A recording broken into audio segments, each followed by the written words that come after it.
Hi everyone, we're Irish React, and we're going to try something new actually. We're going to do some movie reviews. Yeah, so instead of us actually sitting down reacting to... Oh, come on, over there. Instead of us actually sitting down reacting to a music video or a trailer, we've decided to upload onto this channel some reviews on movies. We see a lot of films. Yeah.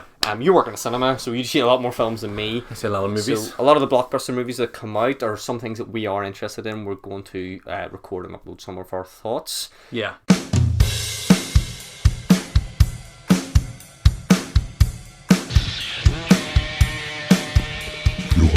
So today we're doing Joker. Spoiler heavy review for the Joker. Yeah, so if you haven't seen it, don't watch this video because we're going to talk about so much scenes probably and what the conclusion of the movie. So we do want to ruin it for you. Yeah, so this movie was brought to us by Todd Philips, famously directed The Hangover. So fucking weird. Yeah, Jude so did. Weird. So, and whenever you see the film, you'll not see any relation to any of his previous work at all. It's set in 1981, I believe, in Gotham City, which... effectively New York City. Yeah. And it focuses around a character called Arthur Fleck. It's played by Joaquin Phoenix. We have De Niro in there, he plays a chat show host. But mainly this is Joaquin Phoenix's movie. Yeah, this movie's told through him. Through Joaquin Phoenix. As in, he's in every scene of the film. Every element of the movie is focused around the character.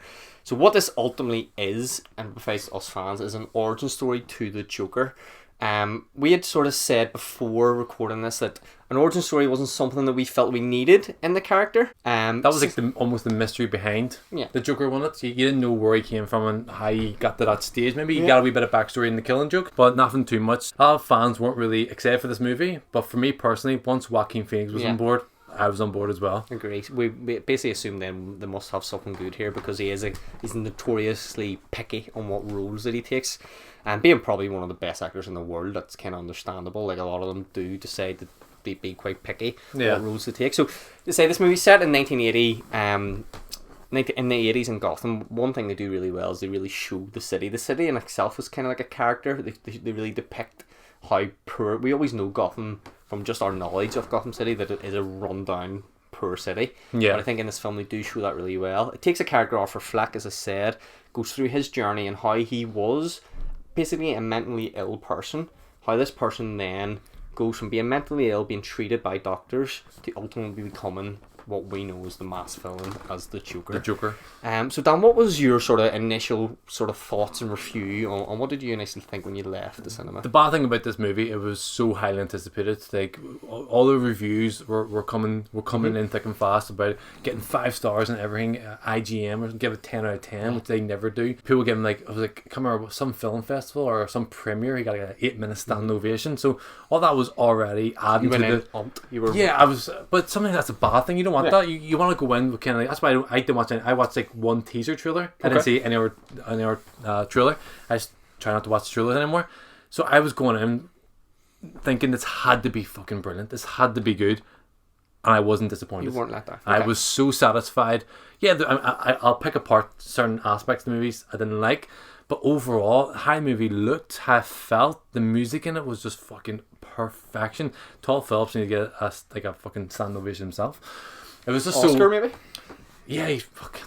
Maybe. Get that later on, but like, it was just so well done from how the character becomes the evil villain of the Joker, which is obviously probably the most well-known villains in comic book history. Yeah, probably the best film. Probably, yeah.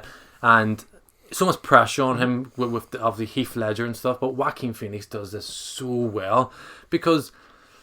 You don't relate to him. You don't obviously relate to him, but you don't feel you're not sympathetic to him per se, but you almost feel for him. You almost have an understanding of why he becomes that there. So if you look at the character you're introduced to, Arthur Fleck at the beginning and the Joker at the end, you're like, they cannot meet. I can't. But what the movie does so well, it takes you through piece by piece and how he becomes that and how society almost pushes him in this direction. It does that so seamlessly. Where you almost look back, well, how the fuck did that happen? And it did happen. It did it so well. I was just so satisfied of the movie itself because, as I said, being a Batman fan, being a Joker fan of the character, I wanted so much from this year, and I got everything I wanted. Yeah, there's some criticism, and you probably see online that's very, very similar to Taxi Driver. The character Travis, Bickle. they're very, very similar. It's almost like a mirror image of these movies. And also I heard people talk about the King of Comedy, Martin Scorsese, which I haven't seen, so I didn't see that. Mm-hmm. But a lot of people say that's very similar. So I understand people getting annoyed at that there. There's wee small things I don't like about it, but I'm not even going to get into them there because they're just so... I'm just nitpicking. Yeah. It's shining light on mental illness and how society sees mental illness these days. The movie, there's a lot of controversy surrounding the movie and how the way the story pans out, that he stops taking his medication and he almost says he's happier then. Yeah. He can smile more, people notice him more. So a lot of people are saying that's going to obviously relate to society now and people are going to stop taking their medication, which I think is bullshit. I don't think movies can reflect society or impact society in that way.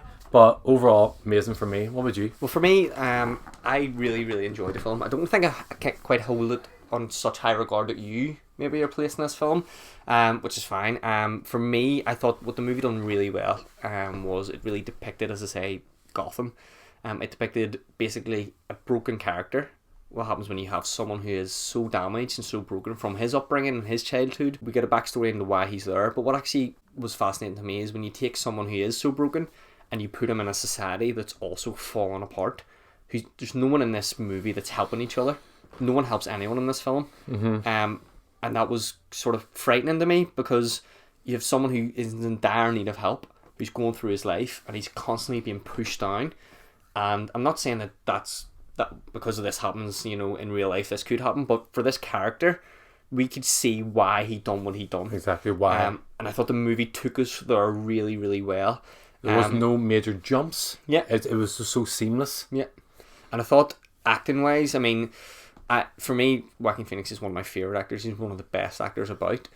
However, with the Joker, you are getting a lot that you can do. You know what I mean? So it is... If you're a world-class actor and you're of sort of this caliber and you get this part, you're going to do a good job because there's a lot there.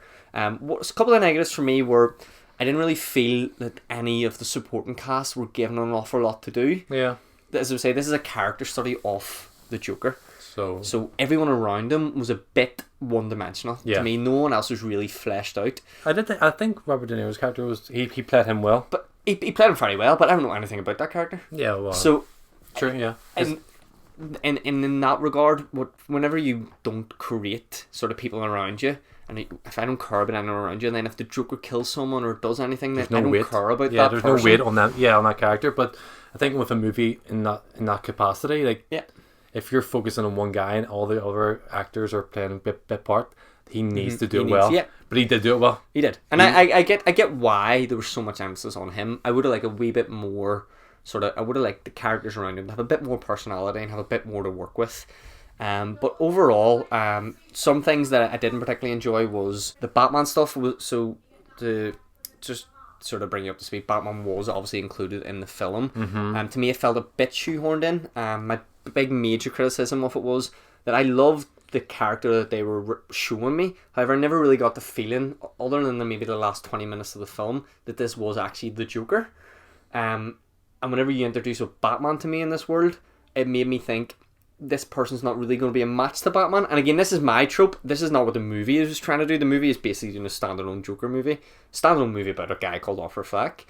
And it's not about Batman. But for me, because they showed me Batman, I was thinking in my head, right, this is a universe that Batman's going to be in. And this is Joker, his biggest enemy. How are they ever going to... Because this Joker is not a mastermind criminal. No. He's not even really an intelligent person. Someone say stupid. Yeah.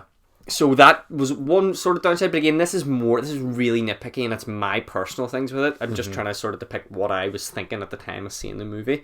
But overall, I genuinely had a really, really good time with it. If you're going to mark it out of 10, what do you think? I would give it an 8 out of 10 because when I first watched it, it was definitely 10 out of 10. But obviously, once the dust settles, I started seeing too many similarities with Taxi Driver, which isn't a bad thing because Taxi Driver is a fucking great movie. But like, sometimes when you compare them. So I would give it 8 out of 10 just because there's small wee things that annoy me about it. But overall, as I said, the Batman scene, I felt like that was almost shoehorned in that there when it wasn't really needed. I loved it. But again, overall, as a you can recognize, that didn't need to be in it. For me, I'm also going to go 8 because, and the only reason why I'm going 8 is probably for Joaquin Phoenix's performance is that good, and it has one of the last sort of 20 minutes of this film is some of the best stuff you'll see. But yeah, so this is the best thing about this type of movie is that there's so much to talk about. Yeah. So what we're going to do is we have a podcast, MC Podcasting. It's going to be linked below. Right after this, we're going to upload a podcast that will be out on Friday. Yeah, Friday. These both will be out Friday anyway. Be out on Friday. So the link's going to be below. We talk Joker in more detail about probably more scenes in depth rather than short video on YouTube. Yeah. But what do you think? Comment below and let us know. Peace out. Please like and subscribe. Like, comment, subscribe. Comment? Like, comment, subscribe. Yeah. And there's a wee notification button. Yeah, press it. Of course,